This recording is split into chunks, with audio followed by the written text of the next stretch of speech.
So, one of my best concert experiences was going to see Social Distortion for my 21st birthday. It was during the Bad Times Nursery Rhymes tour of 2011, I believe. Um, my sister and one of her friends decided that they were going to buy tickets to go to the show, and they asked me if I'd like to go. I said, certainly, because I had, being a poor kid, you only go to like a few hole in the wall shows. You've never seen anything big before. Well, they had two dates. They had one in Dallas for Edge Fest, which means that they would have been cut short by another band, and then there was one in El Paso. El Paso would have been like a 10 hour drive from this side of Texas. So we decided we were going to go see their show between in Tulsa, Oklahoma. So after a night of, my first night of having, alcohol and all that for my 21st, we wake up early in the morning. It's probably about, who knows, probably 8 in the morning, pack up clothes, shove ourselves into a sedan, silver sedan, and we go pick up my older sister and start making a 5 hour pilgrimage all the way to Tulsa, Oklahoma. So we get there, and this place is gigantic, Cains Ballroom, and it looks like an airplane hangar, or if you put about two giant barns together.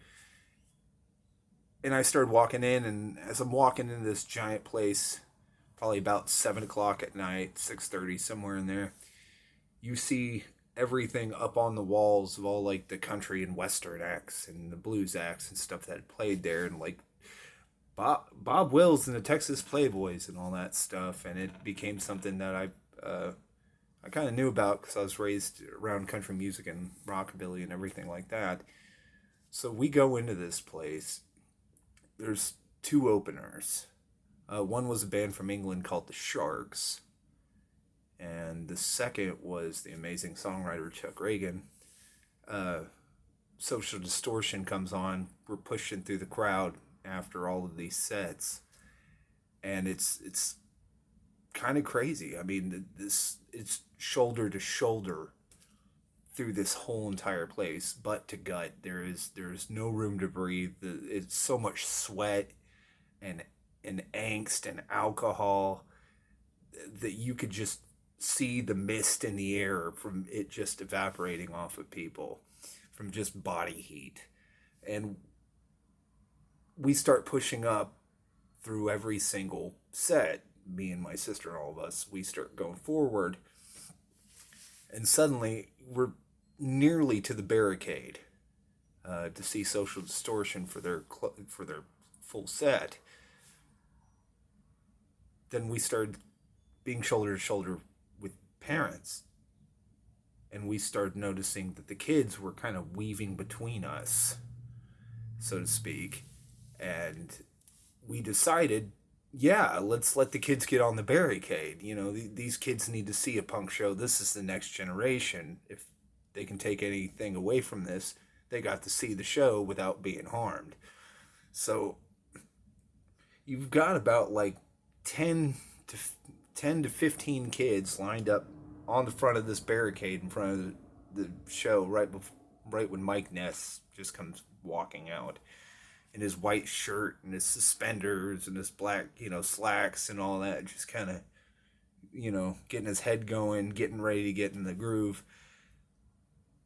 And the crowd behind us erupts. So all of us and the parents and a 21-year-old, probably no more than 140 something pounds at the time, we link arms as these kids are up on the barricade. And there were a few over on the other side of the barricade, just sitting nicely on these little benches that supported it. And the crowd was just pounding us because you've got nothing but, powerful punks and a bunch of drunks right behind you, just pummeling our legs, pummeling our back. And we're just locked arms like, this is, we're in some kind of protest or something. The kids are enjoying it. They have no clue what's going on. And we just end up getting kicked and kicked and kicked. And eventually, you know, it slows down for a minute and the crowd dies down as Mike Ness goes into 99 to Life. And he does like this kind of honky tonk version with full piano and everything. And it just kind of mellows the crowd out, which it turned out to be just a great set altogether. And we're all holding up our lighters and our phones and all that. Finally, the show was over, and the crowd and all the hooligans started dispersing from this building, just pouring out, hitting the merch tables and leaving. And it was early enough that I said, well, you know what? I'm going to go buy some merch from these guys I saw because I want to support, number one, the Sharks. They came all the way from England to come play the show, and Chuck Reagan. Social Distortion, I understand, because of the crowd and the throngs of people, weren't going to come creep out there for some kind of meet and greet. There was probably something already arranged. So I go out there, I grab a couple of beers, and I go over there and I just talk to the Sharks for a minute, get an autographed CD, and they were very nice guys. Super skinny, though. And when I say skinny, not American skinny, like British musician skinny, which is basically a beanpole. But they're just phenomenal. The lead singer had some real Joe Strummer vibe about him, and I absolutely loved it. And I still have that CD. And I also got one from Chuck Reagan. And I started talking to him because he did more of an acoustic set, and a lot of the stuff was singer-songwriter.